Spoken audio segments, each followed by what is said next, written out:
برنامه سیاسی و تحلیلی دیدگاه. سلام تماشابینان گرامی، برنامه تحلیلی و سیاسی دیدگاه است. در استودیو با شما شوکت محمد. نمایندگان اتحاد اروپا ضمن 12مین مکالمه سالانه درباره حقوق انسان از حکومت تاجیکستان خواستند بستن وبسایت‌های رسانه‌ها و منابع مستقل خبری را بست کنند و محیطی باز و امن را برای فعالیت خبرنگاران فراهم بیارد. نمایندگان اتحاد اروپا در دیدار با نمایندگان حکومت تاجیکستان گفتند که از محدود بودن حق آزادی بیان و حق گردی همایی نگران هستند. در بیانیه نمایندگی اتحاد اروپا که امروز رسانه‌ای شد گفته می شود که دو طرف همچنین درباره اصلاحات در زندان‌های تاجیکستان صحبت کردند که در 2 سال گذشته شاهد عصیان‌های خونین شدند. در این عصیان‌ها در زندان‌های خوجند و وحدت که سال‌های 2018 و 2019 رخ داد، در مجموع 50 نفر کشته شدند. مقامات گفتند که آشوب کار دست افراطگرایان اسلامی بود، اما حامیان حقوق بدرفتاری با محبوسان از جمله طمع‌جویی را از سبب‌های احتمالی عصیان می‌دانند.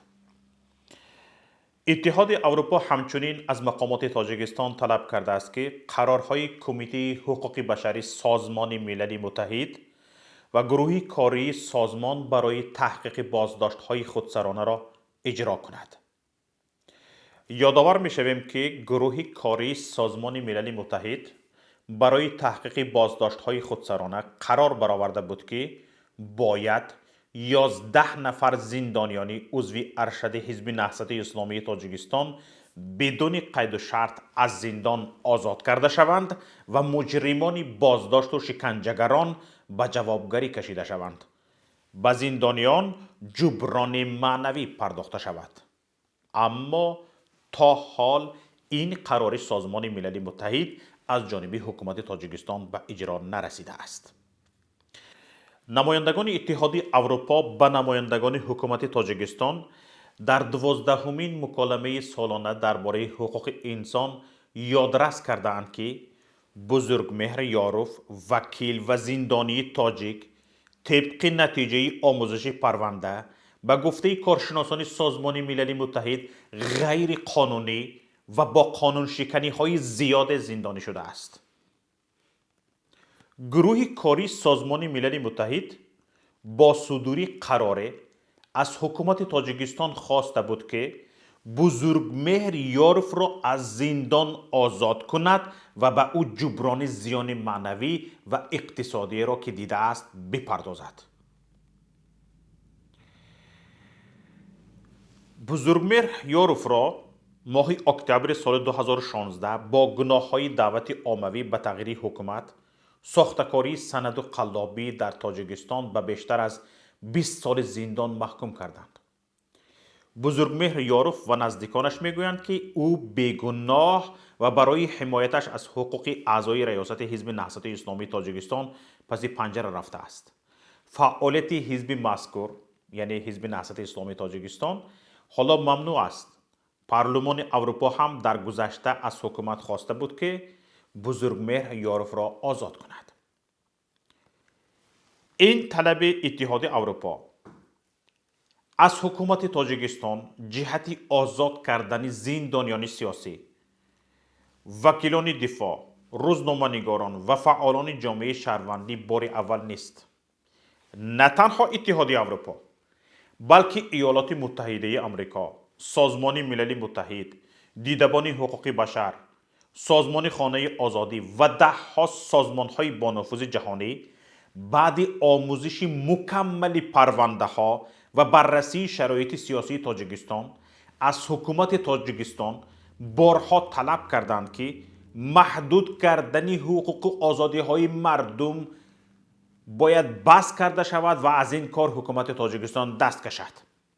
زندانیان سیاسی را آزاد کند، سرکوب دیگر اندیشان را بس کند.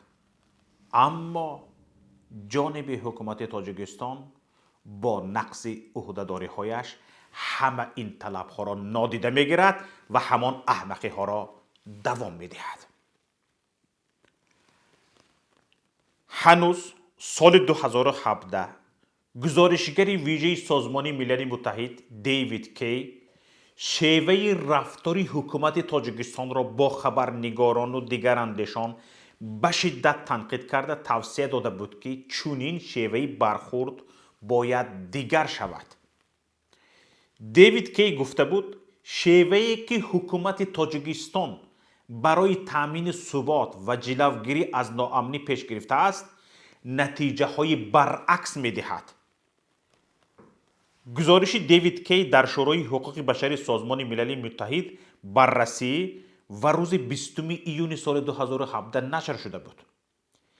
دیوید کی که سال 2016 در تاجیکستان بود، از تاجیکستان دیدن کرده بود، گفته است حکومت به سرکوب مطبوعات مستقل، محدود کردن دسترسی به اطلاعات، تنگ کردن فضا برای فعالیت جامعه مدنی و عقیده های دموکراتی مخالف تمرکز کرده است که بر ضرر خودی هدف های حکومت یعنی تامین ثبات و امنیت در کشور است.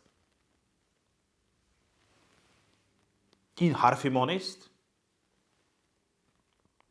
این حرف یک کارشناسی درجه بین المللی است. علاوه بر این کمیته هلسینکی نروژ یک سازمان معتبر حامی حقوق انسان برای کمیته حقوق بشری سازمان ملل ماه ایون سال 2019 درباره وضعیت تاجیکستان گزارش الترناتیوی تهیه کرده بود. در گزارش کمیته هلسینکی نروژ گفته میشد که یگان جای شک ندارد تاجیکستان در یک بحران عمیق حقوق انسان قرار داشته، در پایانی از همه پایان در بین رژیم های از همه بسته و عقب افتاده است. تاجیکستان در یک بحران عمیق حقوق انسان قرار دارد. کمیته هلسینکی نروژ سرکوب دیگراندیشان و مخالفان را یک معرکه برنامه‌ریزی شده با هدف تامین کنترل مطلق حیات سیاسی کشور از جانب شخص پرزیدنت امامعلی رحمان و اطرافیانش دانسته بود. فهمیده سادید؟ چنانه که پیشتر ذکرش رفت، گروه کاری سازمان ملل متحد آید به بازداشت‌های خودسرانه ماه فوریه سال جاری در گزارش خود گفت که حکومت تاجیکستان با بازداشت 11 عضو ارشد حزب نهضت اسلامی تاجیکستان عهده‌داری‌های خود در مسئله حقوق انسان را پایمال کرده است. عهده‌داری‌هایش در مسئله حقوق انسان را تاجیکستان پایمال کرده است. بنا به خلاصه سازمان ملل متحد خیلی روشن است که زمینه بازداشت و بعداً زندانی کردن 11 عضو حزب نهضت اسلامی تاجیکستان در اصل استفاده بردن آنها از حقشان به آزادی بیان و آزادی گردهمایی بوده است. یک نفر از حق قانونیش استفاده برده است، جایش زندان شده است. یک نفر نه، 11 نفر. 11 نفر نه، 200 نفر زیاد. حالا سازمان ملل متحد تنها پرونده این 11 نفر را دیده برآمده است که غیر قانونی آنها زندانی شده‌اند. گروه کاری سازمان ملل متحد از حکومت تاجیکستان دعوت کرد همه 11 عضو حزب نهضت اسلامی تاجیکستان را که پروندهشان را دیده برآمده است آزاد کند. گروه کاری سازمان ملل متحد در خلاصه‌اش تاکید کرده بود که از بس که حقوق اصلی رهبرانی حزب نهضت اسلامی تاجیکستان پایمال شده بود، مرافع دادگاهی نباید دایر میشد. در بازداشت که حقوق پایمال شده است، مرافع دادگاهی نباید برپا میشد. سازمان ملل متحد در ادامه همین گزارشش، در ادامه همین قرارش میگوید مرافعه سعودی اعضای حزب نهضت اسلامی تاجیکستان با نقضی، یعنی با قانون شکنی کامل کفالت هایی که در پیمان بین المللی آزادی های شهروندی و سیاسی درج گردیدند دایر کرده شده است. مرافعه قانون شکنانه دایر شده است.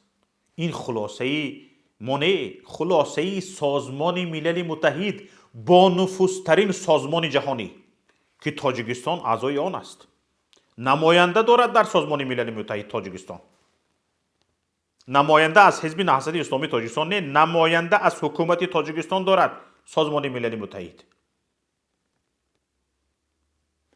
در تاجیکستان نیز نماینده خود را دارد سازمان ملل متحد.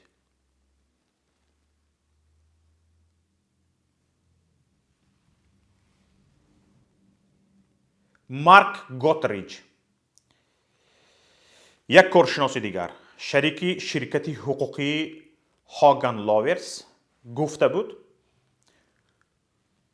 موکلان ما همچنان از شرایط رقتبار در زندانهای تاجیکستان نگرانند که حیات آنها زیر خطر بزرگی معیوب شوی و مرگ است و آنها عذاب میکشند.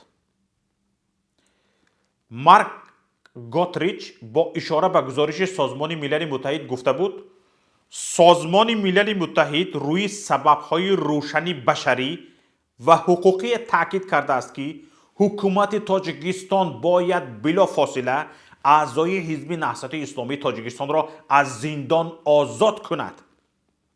و خود گوتریچ نیز گفته بود که ما به طور قاطعانه از حکومت تاجیکستان دعوت میکنیم که این قرار را اجرا کند.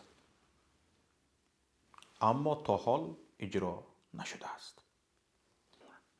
روز 3 فوریه سال جاری هارلم دیزر، نماینده سازمان امنیت و همکاری اروپا در امور آزادی مطبوعات با ارسال یک نامه به حکومت تاجیکستان خواستار آزادی بلافاصله ژورنالیست تاجیک دلیر شریپوف شده بود. هارلم دیزر در مکتوبش با تاکید گفته بود که مطبوعات باید امکان بدون ترس انتقام تحقیق و نشر کردن مطلبها را از جمله در اینترنت را داشته باشد.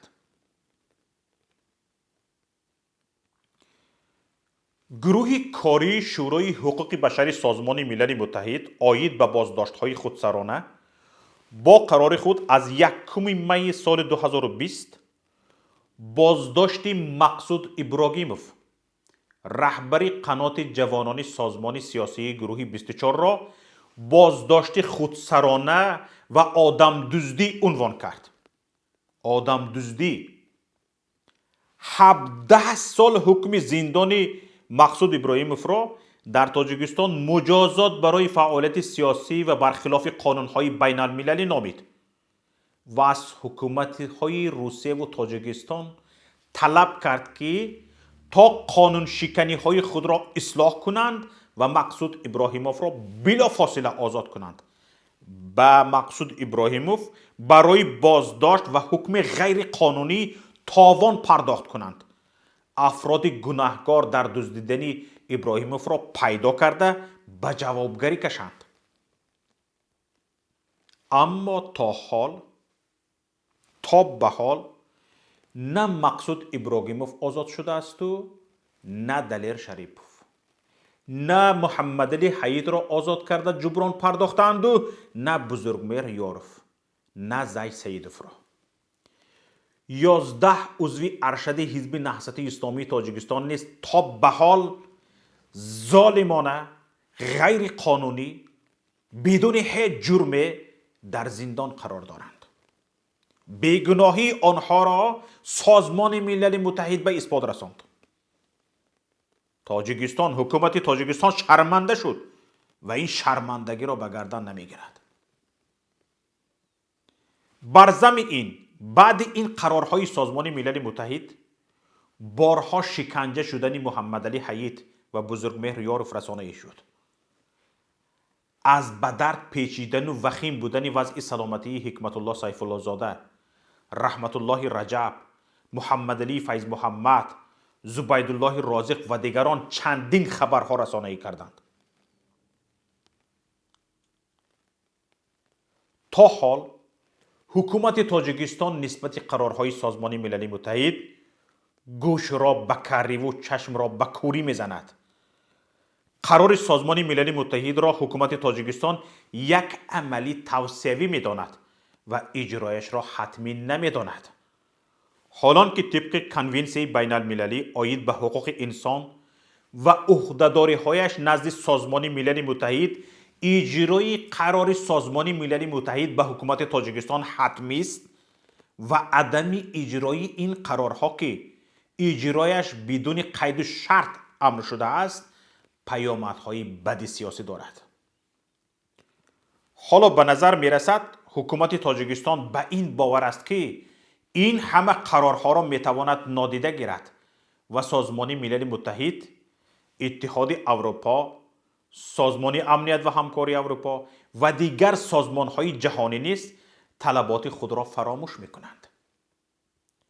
شاید چنین هم باشد، چون دیده می شود از این قرارها ماه‌ها می‌گذرد اما سازمان ملل متحد از به اجرا نرسیدن قرارهایش از جانب حکومت تاجیکستان پروایی ندارد. ظاهراً.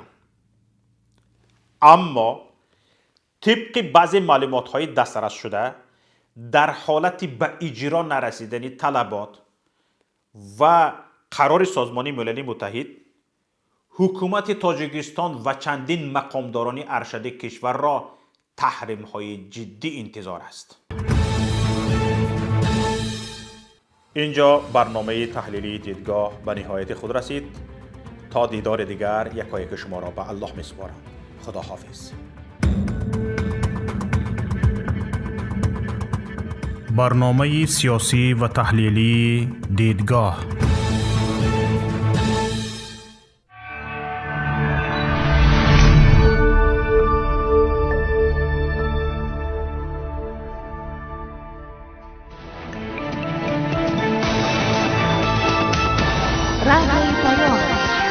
در فضای سیاست صدای جدید.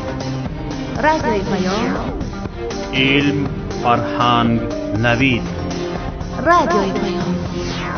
مشورت، بحث، گفت و شنید. در تمام دنیا روی رسانه اینترنتی رادیو پیام .net